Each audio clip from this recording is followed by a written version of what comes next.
नमस्कार, उत्तराखंड समाचार में आपका स्वागत है। मैं व्याख्या चंदोला। सबसे पहले मुख्य समाचार। कल होगा लोकसभा अध्यक्ष का चुनाव। भाजपा सांसद ओम बिरला एनडीए और कांग्रेस के सांसद के सुरेश को विपक्ष के इंडिया गठबंधन ने बनाया अपना उम्मीदवार। मुख्यमंत्री ने प्रधानमंत्री और गृह मंत्री से की भेंट। तीसरे कार्यकाल के लिए दी शुभकामनाएं। राज्य की विभिन्न परियोजनाओं की स्वीकृति के लिए किया अनुरोध।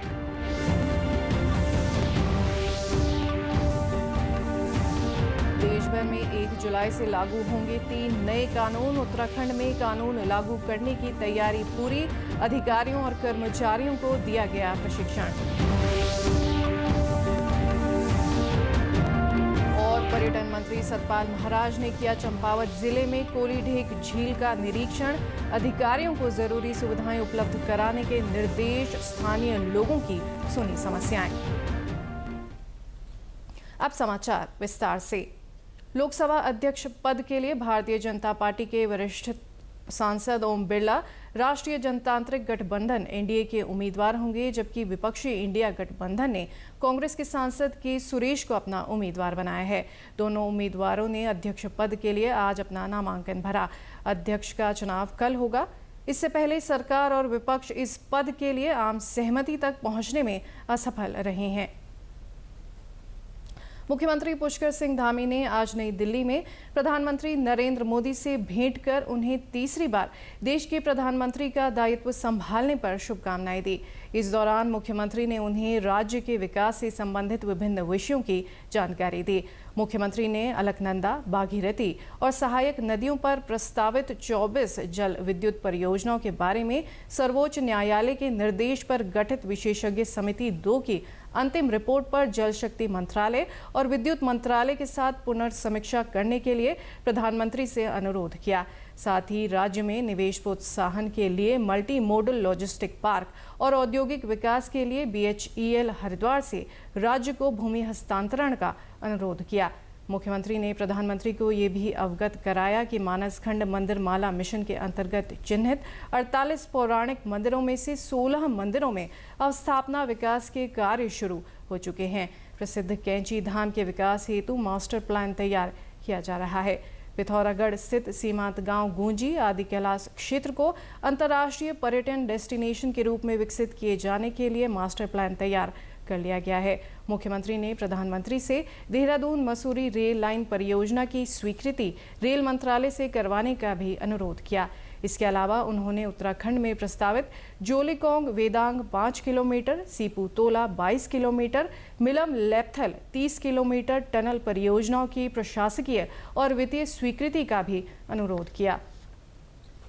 वहीं प्रधानमंत्री से मिलने के बाद मुख्यमंत्री पुष्कर सिंह धामी ने केंद्रीय गृह मंत्री अमित शाह से भेंट की।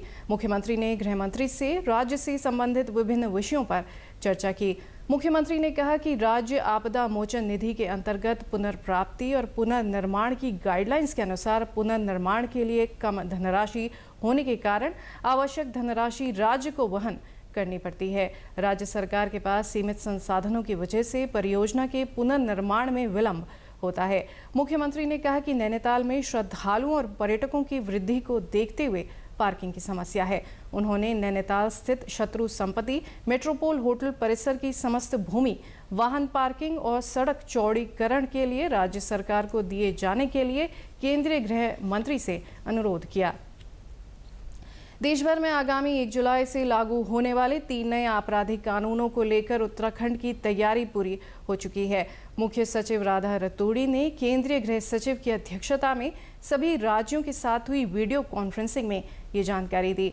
मुख्य सचिव ने बताया कि नए आपराधिक कानूनों के पास होने के बाद राज्य की ओर से सेंट्रल डिटेक्टिव ट्रेनिंग इंस्टीट्यूट और bureau of police research and development से समन्वय स्थापित कर अलग अलग प्रशिक्षण केंद्रों से 50 अधिकारियों को गाजियाबाद और जयपुर से मास्टर ट्रेनर का कोर्स कराया गया है। साथ ही उत्तराखंड पुलिस द्वारा हस्त पुस्तिका तैयार की गई है, जिसके आधार पर सारे कोर्स का संचालन किया जा रहा है। इसमें वृद्ध कानूनों को सरल तरीके से पढ़ने की विधि तैयार की गई है, जिसकी एक प्रति सभी पुलिस अधिकारियों और कर्मचारियों को वितरित की जा रही है। पर्यटन मंत्री सतपाल महाराज ने चंपावत जिले में कोलीढेग झील का निरीक्षण किया। उन्होंने कहा कि झील में स्वदेश दर्शन योजना के दूसरे चरण के तहत यहां विकास कार्य किए जाने हैं। उन्होंने सिंचाई विभाग के अधिकारियों को झील की कमियों को दूर करने के निर्देश दिए। इस दौरान स्थानीय लोगों और नाव संचालकों ने भी मंत्री के सामने अपनी समस्याएं रखी। पर्यटन मंत्री सतपाल महाराज ने कहा कि इस क्षेत्र में पर्यटन की अपार संभावना है। उन्होंने कहा कि आदि कैलाश, ओम पर्वत और ओल्ड लिपुलेख तक भ्रमण के दौरान कई कमियां नजर आईं, जिनको दूर करने के लिए अधिकारियों को निर्देश दिए गए हैं। उन्होंने कहा कि होटलों में स्थानीय पकवान परोसे जाएं, ये लोगों की आय का बहुत बड़ा जरिया बन सकता है। पर्यटन बढ़ता जा रहा है। आदि कैलाश और ओम पर्वत का हम लोग गए हैं और उसके बाद ओल्ड लिपुलेख पास तक होके आए हैं, जो 17,800 फीट के ऊपर है। तो निश्चित रूप में इस क्षेत्र में बड़ी अपार संभावनाएं हैं पर्यटन की, और हम यहाँ देखने आए हैं। कुछ यहाँ कुछ विसंगतियां और कुछ खामियां यहाँ देखने को मिली हैं, उनको भी हम दूर करेंगे। और निश्चित रूप में यहाँ जनमानस की जो भावना है, मुझे प्रतिवेदन दिया गया है, उस पर परीक्षण करा के उस पर काम करवाएंगे। टूरिज्म की बड़ी संभावना है जिसको आगे लाना है, और निश्चित रूप में क्षेत्र का भी सहयोग चाहिए। जो यहाँ लोकल व्यंजन है वो होटलों में परोसा जाए। जो मिलेट्स है और मोटा अनाज है, तो मैं समझता हूँ कि बहुत स्वादिष्ट भोजन है और लोग उसे पसंद करेंगे। स्थानीय लोगों ने पर्यटन मंत्री से समस्याओं के समाधान की मांग की। स्थानीय निवासी राजेंद्र गढ़कोटी ने बताया कि कोलीढेग झील पर्यटन की दृष्टि से क्षेत्र को नई पहचान दिलाने का काम कर रही है, लेकिन इसमें सौंदर्यीकरण, सुरक्षा, शौचालय की समस्या है, जिनके समाधान के लिए पर्यटन मंत्री से अनुरोध किया गया है। उन्होंने भरोसा दिया है कि इसका समाधान किया जाएगा। पर्यटन मंत्री से निवेदन किया गया है कि जो यह कोलीढेग झील है, ये पर्यटन की दृष्टि से हम सबको एक नई पहचान दे रही है। इसके सौंदर्यीकरण की बात की गई है।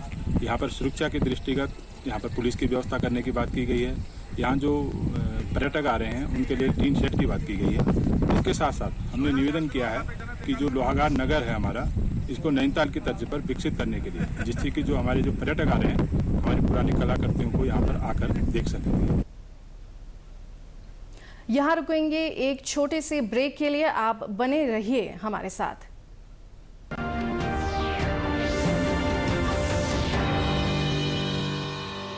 क्या बात है, बहुत फिट लग रहा है। 3 महीने में पैसे डबल? वाह, फास्ट और हाई रिटर्न्स भी। क्या स्कीम है? कल तो नहीं थी यहाँ। और कल होगा भी नहीं। तूने कभी 5 ओवर में डबल सेंचुरी मारी है? ऐसे स्कीम के बहकावे में आके हम धोखा खा सकते हैं। और आरबीआई कहता है अपना पैसा सुरक्षित रखो और समझदारी से निवेश करो। अगर ज्यादा रिटर्न के पीछे भागोगे तो रिस्क भी उतना ही उठाओगे। और फास्ट रिटर्न से बच के, और फास्ट बॉलिंग से भी। आरबीआई कहता है जानकार बनिए, सतर्क रहिए।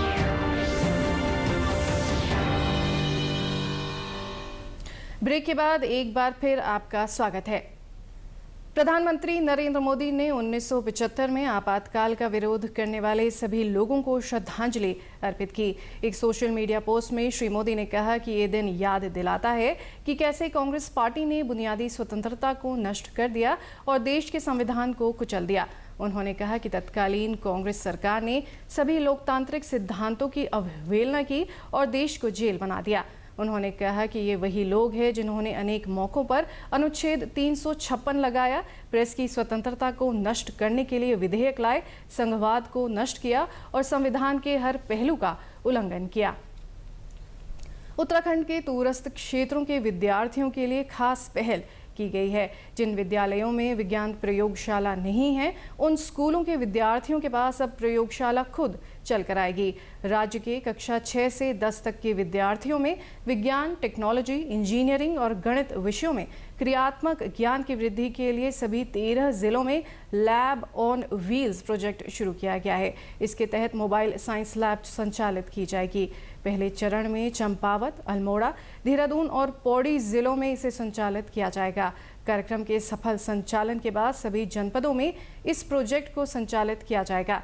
मुख्य सचिव राधा रतूड़ी ने project lab on wheels mobile science lab project की नियमित मॉनिटरिंग के निर्देश दिए।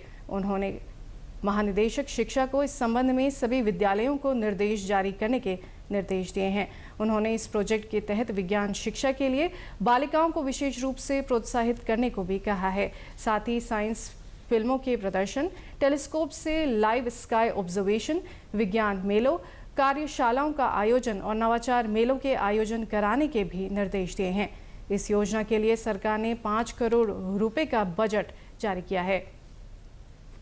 पौड़ी जिले के नैनी डांडा ब्लॉक के पटेलिया में उद्यान विभाग की ओर से 2019 में सेब की नर्सरी लगाई थी, जो आज जिले के बागवानों के लिए वरदान साबित हो रही है। लोग यहां से सरकार के मानकों के अनुसार सेब, अखरोट, आड़ू और कीवी के पौधे ले जाकर अपने बागान तैयार कर रहे हैं। इसमें नर्सरी में सेब की 9 प्रजातियों के पौधे तैयार किए जा रहे हैं। साथ ही यहाँ विकसित किए गए उद्यान में सेब के पेड़ फलों से लगतक हैं। युवा बागवान शिवम ढोंडियाल का कहना है कि ये उद्यान बहुत सुंदर है और बागवानों के लिए प्रशिक्षण के साथ ही प्रेरणा का भी काम करता है।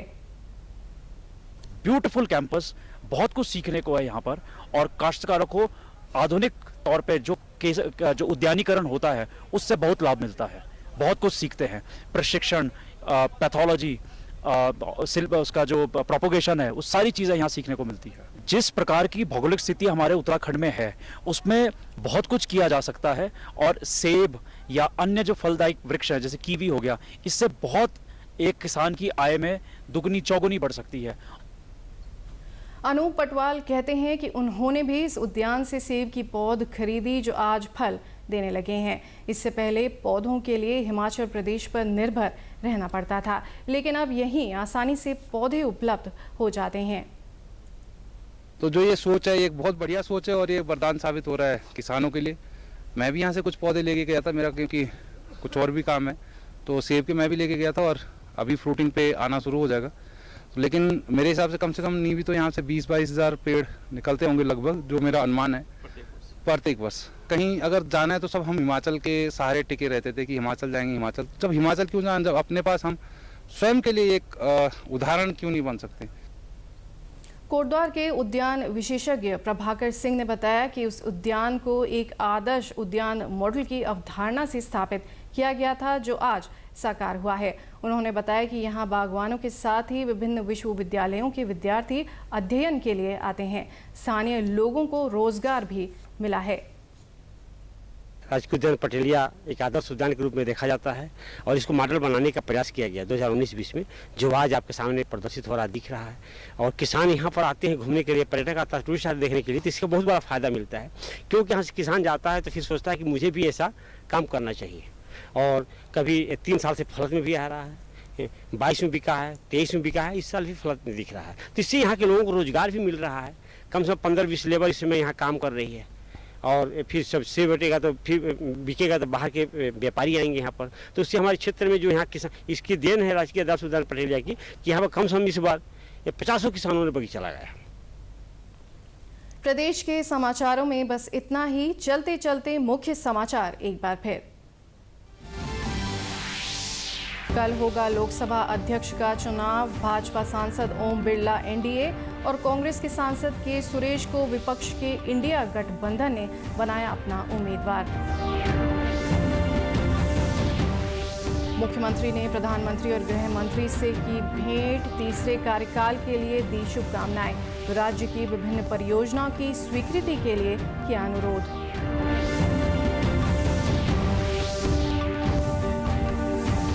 देश भर में 1 जुलाई से लागू होंगे 3 नए कानून। उत्तराखंड में कानून लागू करने की तैयारी पूरी। अधिकारियों और कर्मचारियों को दिया गया प्रशिक्षण। और पर्यटन मंत्री सतपाल महाराज ने किया चंपावत जिले में कोलीढीक झील का निरीक्षण। अधिकारियों को जरूरी सुविधाएं उपलब्ध कराने के निर्देश। स्थानीय लोगों की सुनी समस्याएं।